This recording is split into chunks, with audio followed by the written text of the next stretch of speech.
Economia, com Juliana Rosa. Oferecimento Warren. Black Friday na Warren. Invista até 300, que a Warren dobra o valor.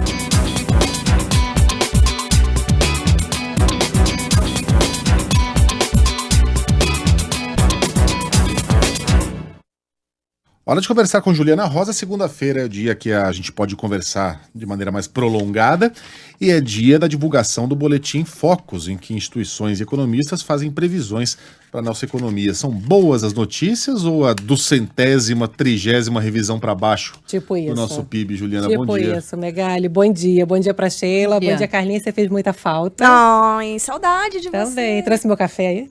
Acabou o amor, pronto. Acabou. Trouxe café, acabou o amor, tchau. Isso. A gente tem aqui as previsões do Focus mostrando que essa pesquisa, né, que a gente traz toda segunda-feira é do Banco Central com os bancos, as consultorias. E a gente vem acompanhando, como você falou, 30ª, sei lá qual, que a gente até perdeu a conta porque não para de aumentar. É por aí mesmo, né? É, são mais de 30. Tantas revisões seguidas. Da inflação, né? A inflação sobe, a previsão de inflação sobe e a do PIB cai, né? E a da inflação já está acima de 10%. Pela primeira vez passou aqui os 2 dígitos, né? Como os economistas falam. Para esse ano, a previsão é de 10,12%. É impressionante essa inflação no Brasil, né?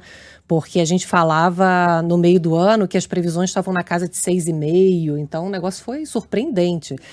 E para o ano que vem, já beirando os 5%. Então, a inflação é aquela coisa que como é que chama? O Gustavo Franco, ex-presidente do Banco Central, chama da velha senhora, sorrateira, ela vai indo devagarzinho, que ele fala. Quando você vê, contaminou tudo, né? Porque se você aumenta esse ano, por exemplo, a conta de luz, aí encarece custo, aí você vai jogando para frente a inflação, quando você vê no ano que vem já encareceu também, e a economia brasileira é muito indexada, né? Então, muito preço é baseado na inflação passada, é salário mínimo, é benefícios de maneira geral. E no Brasil as pessoas têm esse hábito, quanto é que foi a inflação? Então eu vou reajustar o meu serviço de acordo com essa inflação. Então fica difícil depois puxar essa inflação para baixo. É por isso que o Banco Central está sendo agressivo, aumentando o juro. E muita gente pergunta, por que eles estão aumentando o juro?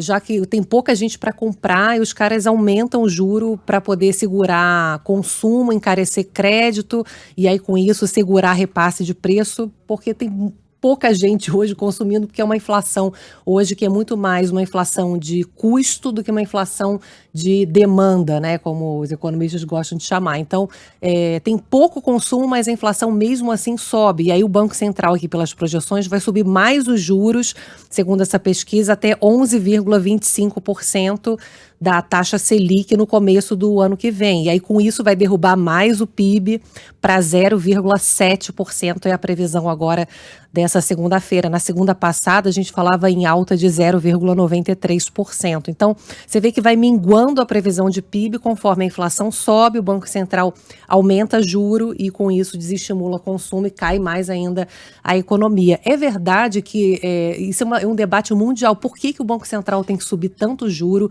prejudicar tanto o crescimento econômico, se o mundo todo está vivendo uma inflação que é uma inflação de custo? Com a volta da pandemia, está faltando matéria-prima, faltando peça na indústria, então está tudo muito ainda desequilibrado, né? As cadeias produtivas estão desequilibradas, o custo de energia está muito caro, porque todo mundo quer e está faltando energia, o gás está caro, o petróleo está valorizado. E de que adianta subir juro no momento que você sobe juro, você não tem como controlar o preço do petróleo, por exemplo? Então é um debate mundial isso, se não está subindo demais e tal. Deixa eu fazer uma pergunta para você, é uma pergunta complexa, a gente só tem 2 minutos, então se não der, a resposta pode ficar para amanhã.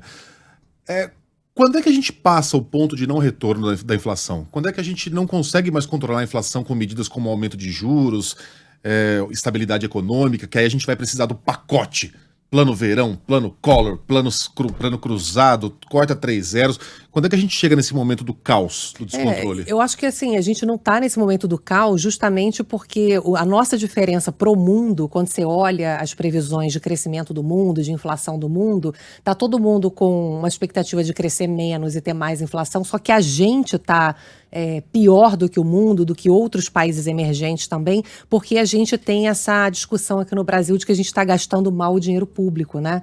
Então essa discussão fiscal é que está colocando lenha nessa confusão toda, mas acho que essa pergunta, tentando responder rapidamente, a gente não está no momento ainda de caos, e a gente pode ficar pior do que o mundo, pelo visto vamos ficar, e os economistas estão dizendo que a gente nesse momento, os economistas gostam muito de falar de letra, né? O Paulo Guedes fala recuperação em V, né? Cai, depois cresce muito, e os economistas agora estão falando em raiz quadrada, que cai, sobe, ou seja, é V, mas depois vai para o lado. Estabiliza. A gente está estagnado, né? E por conta dessa discussão, talvez, eu até estou perguntando isso muito para os economistas, se a gente conseguir resolver essa questão da PEC dos precatórios essa semana, que é uma solução ruim, né, porque eles estão tentando dar um jeitinho para aumentar a proteção social, mas gastando mais do que eles podem ali em ano eleitoral, se eles conseguem conter a sangria e com isso pelo menos permitir uma melhoria do clima econômico, que não é o ideal, mas tem gente que acha que como o setor de serviços está crescendo muito, né, turismo, bares e restaurantes, o emprego está melhorando, hoje está todo mundo meio que olhando para ver quem vai vencer essa queda de braço, se é irresponsabilidade fiscal ou se é ainda um ímpeto que a gente vê desse setor de serviços. Em cima, hein? Certinho, né? Você sabe que botaram no Twitter ontem que a Juliana todo dia recebe a música do Oscar, mas ela é tão boa que precisa receber o prêmio também, não só a música. É verdade! Eu achei fofo Gostei. isso. Vai ser boa. Nem café a gente separou. Nem café. Vamos Amanhã pensar eu no vou seu guardar, caso. Tá? Valeu, Ju. O café pode ser um prêmio, por favor. Isso, tá. Até amanhã, boa semana. Beijo, Ju.